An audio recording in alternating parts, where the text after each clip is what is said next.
Hey guys, Jiu Jitsu here. We're going to go over 3 different ways to break out of the closed guard.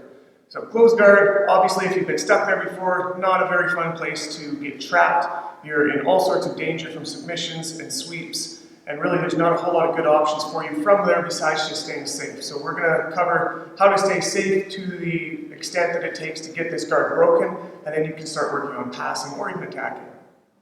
Alright, so starting from a closed guard, we're going to go through 3 different versions of breaking the guard. Any of these 3 work, and they'll keep you safe while you're working your break here. Now, I'm going to grab both lapels like this in one hand.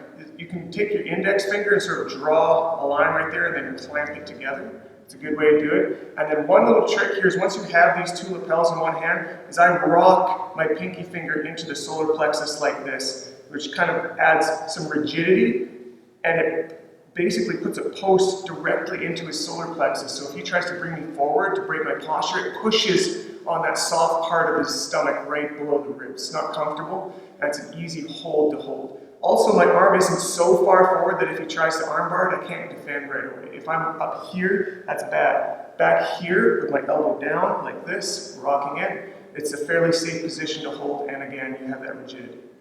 This other hand here, I'm going to grab like right at where his pocket would be if this was a pair of jeans. Right here, get a grip, and I'm going to bring my elbow on the inside of his knee. I'm not really driving and digging into the meat right here, which some people like, some people don't. All I'm doing is just setting myself a lever against here to add some tension to that guard, as I'm going to take my knee on the same side as this hand that's holding the lapels and come up and put it right in his tailbone. Once this is in his tailbone, I'm going to step this other one up to the foot and bring my knee wide as I use this lever to pry like this. Okay? Once we've done this, we become large inside his guard. We were very skinny when we were forward. Now I've widened myself here.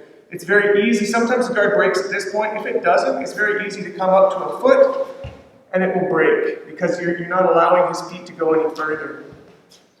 So again, got that grip here, rocking in, elbow down, grabbing that pocket grip, elbow in. Knee to the tailbone, step back, we're prying, extending. We're going to start grabbing at the pants or backing out depending on how you like to pass the guard. Alright, the second one involves coming to the feet, and it's going to involve lifting your partner as well. So you're going to have to come up in a very sound base, and we'll show you how we like to do that. We're going to grab this lapel grip, double lapel just like before, rocking in to make it nice and firm where we're setting everything up. I'm going to get a sleeve grip on this side. If he grabs my sleeve, that's fine, or even if he started with a sleeve here, I'm just going to re-grab right there. Alright, and now I'm going to step up on a foot, here, and then here. I'll be nice and based, because what I'm going to do here is essentially like a deadlift, where I'm going to curl in and lift him up right here. Both knees are going to come, or sorry, elbows are going to come to his knees. I'm just going to let his weight break down over top of that guard. And again, we're controlling the pants and trying our guard passes. So again, grabbing your lapel, getting your sleeve grip here. You're going to step, bring him up, elbows over the knees, and just let his weight break that guard, and then back out. One thing to note about that second guard break, obviously, if the guy is significantly larger than you, that's probably not the one you want to go for. This is more for like in your weight class, maybe a weight class above. But once you have that nice sound base where you're standing over top of your shadow and that sort of sumo squat, it's actually pretty easy to bring them up, elbows in, and just drop down. Okay? Our third and final one we're going over today is a classic that can be done gi or no gi, but I'm going to show you the gi variation of it here.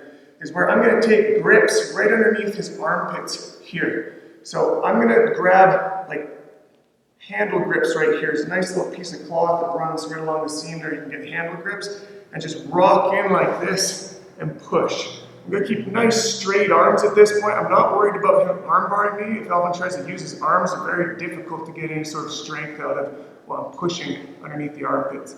I'll put my head down here and then step up like I'm tripoding like this. Alright, at this point, I'm going to pick a leg and bring it to the center of his tailbone and set it in there like a spear, and then sit down. It's going to come inside the guard, which just like the first one makes us larger or wider inside the guard. You can come to the hips with both hands and then just break free like that. So again, we're getting these nice little handle grips, rocking in, head down and walk up. Keep a nice straight pressure here. I'm gonna find my knee, put it right in the middle and break. Sometimes the guard breaks on the way down, that's fine. If it doesn't, again, we're just gonna frame off the hips and push back and it will break that wedge open. All right, so there's 3 ways to break open the closed guard. Some of these use gi grips like we showed, but there are no gi variations to them, so don't feel like you can't do anything if all you do is no gi. That last one particularly is really, really highly used in no gi. They'll just sort of cup C grips in the armpits instead of those gi grips. So let me know if you've got any questions. I hope they work out for you. Make sure to subscribe and we'll see you on the next one.